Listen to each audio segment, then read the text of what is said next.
Deja and Kasim. Yes, Deja and Kasim. But then tragedy struck. Yes, they lost their baby, Henry. And their marriage crumbled. Under the weight of their grief. Right. And grief is a universal experience. Yeah. But this book really explores how it can manifest differently within the Black experience. For sure. We see how societal expectations. Welcome to Witter. Who Has Time to Read? The podcast that brings deep dives for busy minds. Listen to AI hosts Jane and Dane and get ready to unpack the world's most captivating books in just a fraction of the time. Whether commuting, working out, or just squeezing in a quick break, we deliver key insights, thought-provoking themes, and takeaways you can carry into your day. Don't forget to like, subscribe, and leave a comment. Plus, use our links in the description to purchase this book.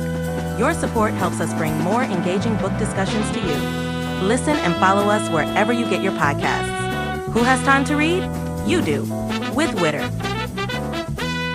Welcome back to Witter Deep Dives for Busy Minds. Yes. We're celebrating Black voices and stories this month. Absolutely. And I'm so excited for this deep dive. Me too. Have you read Before I Let Go by Kennedy Ryan? I have. It really touched me. Yeah. You know, it's a story that pulls you in to the lives of Yasmen and Josiah Wade. Right. This couple navigating love and loss. Yes. And the resilience of the Black family. For sure. And what's so fascinating is how Ryan weaves together the personal and the universal. Yeah, she does a really good job with that. Yes. It's a love story. Yeah. But it also delves into these challenges that Black families and entrepreneurs face. Yes. Showing their strength and vulnerability. Right. And you get that sense of authenticity. Yeah. Especially through the descriptions of Southern Black culture. The food. Yes.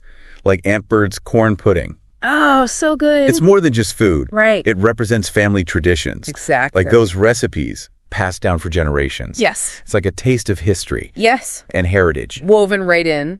Yes, woven right into the narrative. Yeah, and it's not just the food. Right. Ryan really captures the nuances of Black family dynamics, the way they navigate societal expectations, and the support they find in their community. Absolutely. Like, think about the women, like Soledad and Hendrix. Yes. They're not just side characters. Right. They're pillars of strength. Yes. Offering wisdom and humor and a safe space for Yasmen to confront her pain. Their friendship is a powerful testament to the strength of Black sisterhood. Absolutely.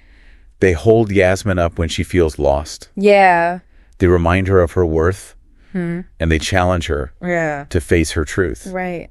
It made me think about the importance of support systems. Oh, for sure. Those people who know us inside and out. Yes. And love us unconditionally.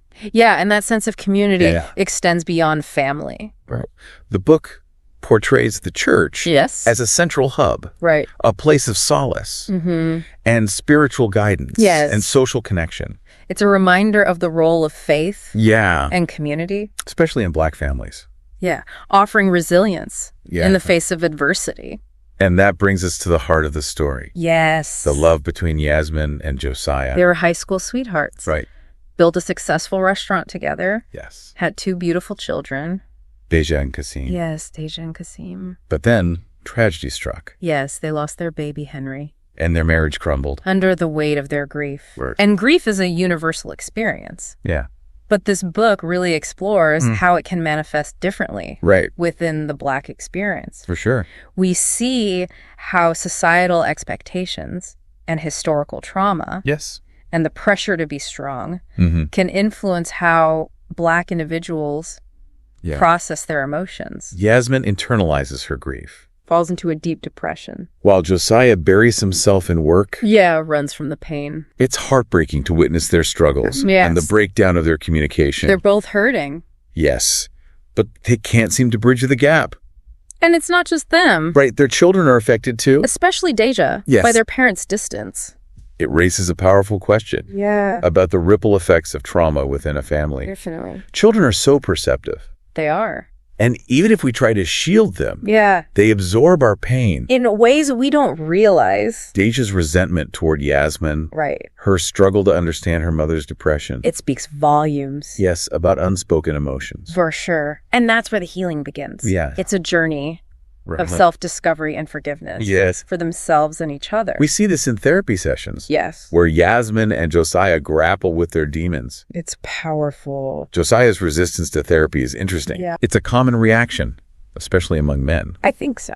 But it was inspiring to see him embrace it. Yeah. Not just for himself. Right. But for his son, too. Kasim. Yes, Kasim, who's dealing with anxiety. Such a good example. Of vulnerability as strength. For sure. And seeking help. To break free. Yes, from cycles of silence and shame. And it highlights mental health awareness. Especially in the Black community. Where stigma is a barrier. It makes you wonder how many are suffering in silence. Right. Afraid to reach out. How can we create a more supportive environment? Yes, where mental health care is normalized. That's the question. And the book tackles that implicitly. It shows that healing isn't solitary. Right. It requires support. Family, friends, professionals. Exactly. And representation matters. Yes.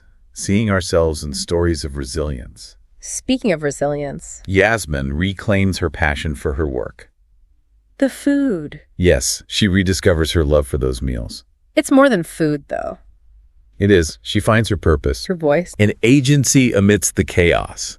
That's powerful. It's a message about pursuing our passions. Even when it's hard. And it connects to Black entrepreneurship. Yes.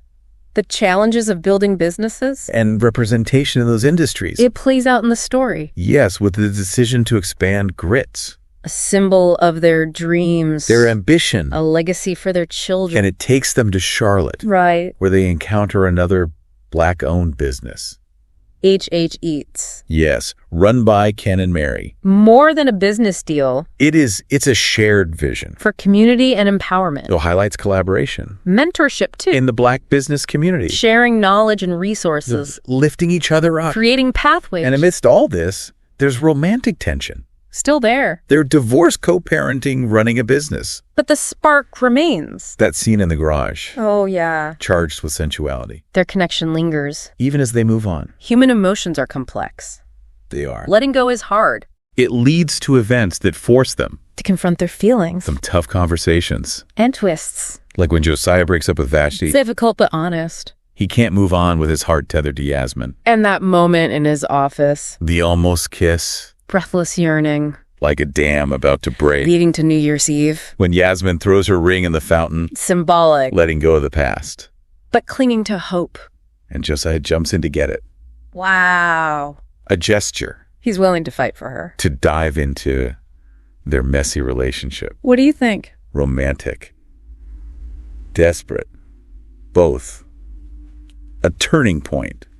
But reconciliation isn't easy. No, lots of bumps along the way. Doubt and the consequences of the past. Like Yasmen's confession to Dr. Abrams. Oh yeah, she admits to sleeping with Josiah. And the guilt. She feels so much guilt. Dr. Abrams offers a good perspective, though. She does. She reminds Yasmen that she's alive. And she has a choice. To wallow or forgive and move forward. A message of hope. For anyone who's felt regret or shame. And so Yasmen confronts Josiah. To seek forgiveness. She pours her heart out. She wants him back. She wants their family whole. So vulnerable. So courageous. Not knowing if he'll reciprocate. And he walks away. What a gut punch. It made me question everything. Can he let go of the past? Embrace the second chance. And then Deja walks in. On them in bed. Oh, wow. Talk about complicated. Deja's reaction forces them to confront their actions. The impact on their children. Reconciliation isn't just about the couple. It's about the family. And Yasmen takes responsibility. For her role in the divorce. Acknowledges the pain she caused. A turning point. Honesty and vulnerability. Paving the way for healing. And Josiah makes a choice. He chooses Yasmen. He chooses his family. He comes home. The power of love. The belief that broken things can be mended. With forgiveness. Compassion and growth. The book doesn't shy away from the challenges. But shows the joy and resilience. Of the Black family. Laughter traditions. Deep-rooted love. Like making mac and cheese together. The beauty of Black family life. Love isn't a straight path. Ups and downs, triumphs and heartbreaks. Fighting for each other. Even when it's hard. Second chances. Letting go to find your way back. Before I let go stays with you. It makes you think. About love loss and second chances. A celebration of Black voices. The richness of the Black experience. So many powerful stories out there. What Black authors have resonated with you? What voices do you want to see amplified? Keep those questions in mind. As you read. Happy reading.